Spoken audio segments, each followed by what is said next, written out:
மிதுன ராசி. இந்த மிதுன ராசி பார்த்தீங்கன்னா, எப்போதும் அம்மா பத்தி பேசுறது, அம்மாவோட நெனப்பிலே இருப்பாங்க. மேலும் இவங்க வந்து எப்போதும் இந்த சொத்து சார்ந்த விஷயத்துல ஏதாவது ஒரு டாக்குமெண்ட் பிரச்சனை வந்து இவங்கள சுத்திட்டு இருந்துட்டே இருக்கும். இல்லன்னா வண்டியோட டாக்குமெண்ட் ஏதாவது மிஸ் பண்ணியிருப்பாங்க. இல்ல வண்டி டாக்குமெண்ட் எரர் இந்த மாதிரியான எப்பொழுதும் ஒரு டாக்குமெண்ட் சார்ந்த விஷயங்கள். மிதுன ராசினாவே வீடு, அம்மாவ பத்தின விஷயம் தான் ஓடி. ஸோ இந்த மாதிரி உள்ள மிதுன ராசிக்காரங்களுக்கு இந்த சனி பயிற்சி எப்படி இருக்க போகுது அப்படின்றத தான் நம்ம பார்க்க போறோம். இது கூட நமக்கு பலனை மட்டும் சொல்லல, பரிகாரத்தையும் சேர்த்து சொல்ல போறோம். அதனால இந்த வீடியோவை நீங்க கொஞ்சம் முழுசா பார்த்தீங்கன்னு வச்சுக்கீங்களேன், உங்களுக்கு எப்படி சனி பகவானின் தாக்கத்தை மாற்றி நல்லபடியா எப்படி மாற்றி அமைச்சுக்கிறதுன்றதான் இப்ப நம்ம பார்க்கக்கூடிய விஷயம். ஸோ அதனால வீடியோவை கொஞ்சம் முழுசா பாருங்க. மிதுன ராசி. மிதுன ராசிக்கு பார்த்தீங்கன்னா கர்மகாரகனான சனி பகவான் கர்மஸ்தானத்துக்கு வராரு. ஸோ அப்போ கர்மகாரகனான சனி பகவான் கர்மஸ்தானத்தில் வரும்போது ஆப்வியஸ்லி எப்படி இருக்கும்னு பார்த்தீங்கன்னா, வேலை என்பது சும்மா சூப்பராக இருக்கும். எப்படின்னா, நீங்க ஒரு வேலை செஞ்சுட்டு இருக்கீங்க வந்து இப்போ 2 வேலை செய்யக்கூடிய மாதிரியான வேலையோட தன்மை, வேலை பளு, வேலை சார்ந்த விஷயத்தில் ஒரு அழுத்தம் இந்த காலகட்டத்தில் நிறைய இருக்கும். ஸோ அப்போ அதனால வேலையை நிறைய கொடுப்பாங்க. ஏன்னா இந்த காலத்தில் பெண்டிங்கே வைக்கக்கூடாது. நீங்க நாளைக்கு பண்ணலாம் அப்படின்னு எதையும் ஹோல்ட் பண்ணவே கூடாது. அப்படி நீங்க நாளைக்கு பண்ணலாம்னு நினைச்சீங்கன்னா நாளைக்கு இதை காட்டலாம் ட்ரிபிள் மடங்கா வரும். ஸோ அப்போ வேலை சார்ந்த விஷயத்தில் மிதுன ராசிக்காரர்கள் அழுத்தம், வேலை பளு என்பது கன்ஃபார்மா இருக்குது. இதனால என்ன நடக்கும் அப்படின்னு பார்த்தீங்கன்னு வச்சுங்க, வேலை பளு ஆமா இருக்கு, என்னங்க அப்ப இதனால என்னங்க நடந்துற போகுது அப்படின்னீங்கன்னா, உங்களால தூக்கமின்மையால அவதிப்படக்கூடிய வாய்ப்பு இருக்கு. தூக்கம் இன்மை வருவதால உடல் சார்ந்த விஷயத்தில், மனம் சார்ந்த விஷயத்தில் ஒரு அழுத்தம், இறுக்கம் ஏற்படும். அதே போல தூக்கமின்மையால உடல் அதிகப்படியான உஷ்ணம் சார்ந்த வியாதிகள் வருவதற்கான வாய்ப்பு இருக்கு. இதனாலதான் உங்களுக்கு முட்டி வலி இந்த காலத்தில் வரப்போகுது. எல்லா மிதுன ராசிக்காரர்களுக்கு பார்த்தீங்கன்னா தூக்கமின்மையால் உடலில் ஏற்படும் சூடால முட்டி வலி என்பது இந்த காலகட்டத்தில் வருமானம் வரும். ஸோ இதை நீங்க தூக்கத்தை சரி செய்தாலே உங்களுடைய ப்ராப்பரான தூக்கம், அந்த ஒர்க் ஷெடியூலை கரெக்டாக பிளான் பண்ணி செஞ்சீங்கன்னாவே உங்களுடைய அந்த முட்டி வலியை நீங்க சரி பண்ணிக்க முடியும். அப்படி இல்லைன்னா அந்த சுடு தண்ணி ஒத்தரம் கொடுத்து நீங்க அதை சரி பண்ணிக்கலாம். முறையான உணவு பழக்கத்தின் வழியாகவும் சரி பண்ணணும். இதுதான் இதுக்கு பரிகாரம். பரிகாரம்னு இந்த கோயிலுக்கு போனால் முட்டி வலி சரியாகுமானா அப்படிலாம் சொல்ல முடியாது. முட்டி வலிக்கு காரணம் குளிர்ச்சி, அதிகப்படியான தேகம் வெப்பம் அடைவதாலும் முட்டி குளிர்வதாலும் ஏற்படக்கூடிய முட்டி வலி. அதனால அந்த இடத்துல வெந்நீர் ஒத்தரம் கொடுத்தீங்கன்னா சரியாயிடும். மேலும் படிக்கக்கூடிய மாணவர்களுக்கு எப்படி இருக்குன்னா பாக்கியங்கள். இந்த காலகட்டத்தில் டாக்டர் படிக்கிறேன், அவங்க நினைச்ச சீட்டு இந்த காலகட்டத்தில் மிதுன ராசிக்கார கிடைக்கும். டாக்டருக்கு படிக்கிறவங்களுக்கு கண்டிப்பா டாக்டர் சீட்டு கிடைக்கும். அதே போல இன்ஜினியரிங் அவங்க கேட்கக்கூடிய அந்த ட்ரேடு, என்ன ட்ரேடை நோக்கி அவங்க பயணிக்கிறாங்களோ அந்த ட்ரேடு, அந்த காலேஜில் சீட்டு இந்த காலேஜில் கண்டிப்பாக கிடைக்கும்.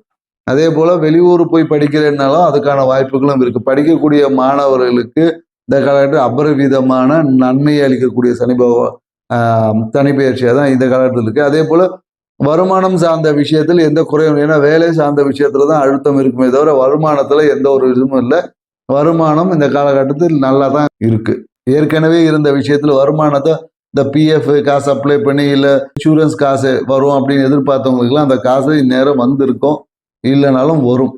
ஸோ அதனால வருமானம் சார்ந்த விஷயத்துல என்னன்னாக்கா, மிதுன ராசி கவனமா எச்சரிக்கையா இருக்க வேண்டிய ஒரு விஷயம் என்னக்கா, சுற்றத்தார்.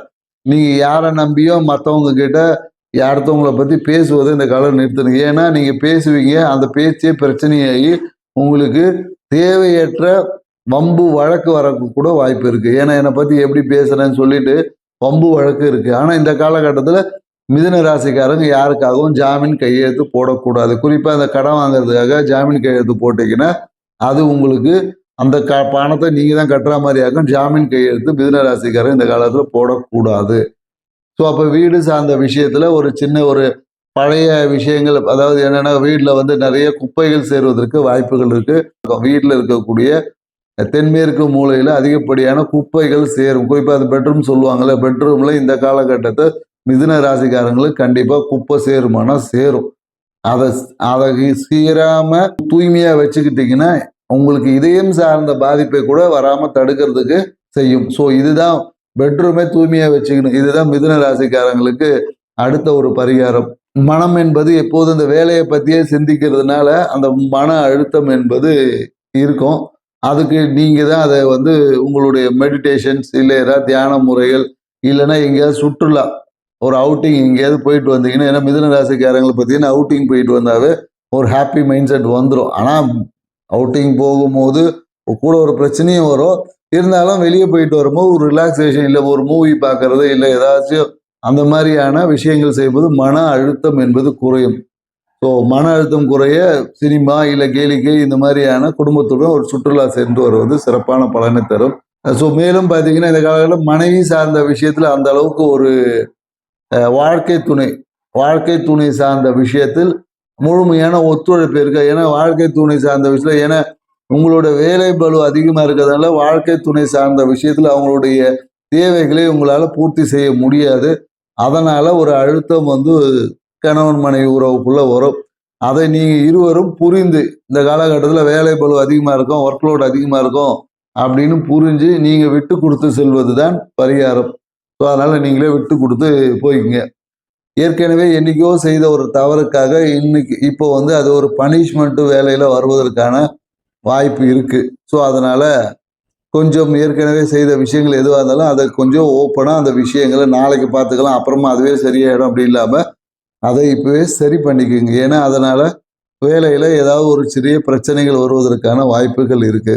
மேலும் தந்தை சார்ந்த விஷயத்தில் ஒரு அனுகூலமா இருக்கும். தந்தை சார்ந்த விஷயம் தந்தையோட குடும்பம் சார்ந்த விஷயத்துல இருந்து ஒரு பொருளாதார வரவு பூர்வ புண்ணியம் இல்ல பூர்வ புண்ணியம் சார்ந்த விஷயத்துல இருந்து ஏதாவது ஒரு பொருளாதார வரவு இல்ல நன்மைகள் இந்த காலகட்டத்துல தந்தை சார்ந்த விஷயத்துல இருந்து நடக்கும். இவங்களுக்கு ஒரு பரிகாரம் சொல்லணும்னா என்ன சொல்லலாம் அப்படின்னு பார்த்தீங்கன்னு வச்சுக்கோங்க. இந்த காலகட்டத்துல உங்க கையால எலுமிச்சம்பழத்தை கட் பண்ணி 8 திசைகளும் தூக்கி போடணும். இதுதான் உங்களுக்கு பரிகாரம். அது நீங்க கோயில்ல செய்தாலும் சரி இல்ல நீங்க உங்க வீட்டில் செஞ்சுக்கிட்டாலும் சரி, எங்க வேணாலும் செய்யலாம். பொதுவாக இதை வீட்டில் செய்ய முடியாது. ஏன்னா வீட்டுக்கு வெளியில் இல்லை கோயில்களில் இல்லை ஏதாவது ஒரு ஆற்றங்கரையில அந்த மாதிரியான வெளியில எங்கேயாவது போயிட்டு ஒரு எலுமிச்சம்பழத்தை ஒரு நெட்டா கட் பண்ணி அதை 8ஆ பிரித்து 8 மூலைக்கும் போடுவது தான் உங்களுக்கு பரிகாரம். இதை நீங்க செய்யும் போது உங்களுக்கு ஒரு தொழிலில் ஏற்பட்ட அழுத்தம் என்பது நீங்கும். மேலும் நல்ல ஒரு தூக்கமின்மை அலைச்சல் என்பது குறையும். ஸோ இதை செய்வது இந்த சனி பெயர்ச்சிக்கு, ஏன்னா சனிக்கிழமையில நீங்க செய்யலாம். உங்களுக்கு வாய்ப்பு கிடைக்கும் போதெல்லாம் செய்யலாம். எப்பெல்லாம் உங்களுக்கு அழுத்தம் ப்ரெஷர் அதிகமாகும் போதோ அப்பெல்லாம் இந்த விஷயத்தை நீங்க செய்துக்கிட்டீங்கன்னா உங்களுக்கு அது தீர்வாக அமையும். இந்த காலகட்டம் குழந்தை பேருக்காக காத்திருக்கிறவங்களுக்கு வந்து பார்த்தீங்கன்னா கொஞ்சம் வந்து மருத்துவத்தின் வகையால குழந்தை பேரு என்பது இருக்கு. திருமணம் என்பது இந்த திருமணத்துக்காக காத்திருக்கக்கூடிய மிதுன ராசிக்காரர்கள் என்னன்னாக்கா இந்த வேலையை காரணம் காட்டியே சில பேருக்கு அந்த திருமணம் ரிஜெக்டும் ஆகும். ஏன்னா என்னன்னாக்கா வாழ்க்கை துணை வந்து இந்த மாதிரி நான் வேலையை எதிர்பார்த்தேன், அந்த மாதிரியான வேலையை எதிர்பார்த்தேன் அப்படின்னு சொல்லி திருமணம் என்பது வேலையினாலே தடைப்படுவதற்கு வாய்ப்பு இருக்கு.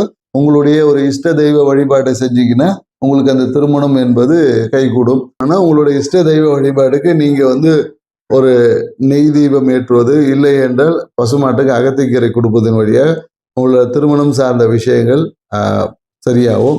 இந்த தகவல் உங்களுக்கு பிடிச்சிருக்கும்னு நினைக்கிறோம். நீங்கள் எங்கள் சேனலுக்கு பிடிச்சிருந்தா எஸ்ன்னு சொல்லுங்கள், கூட ஒரு தம்ஸ்அப் கொடுங்க.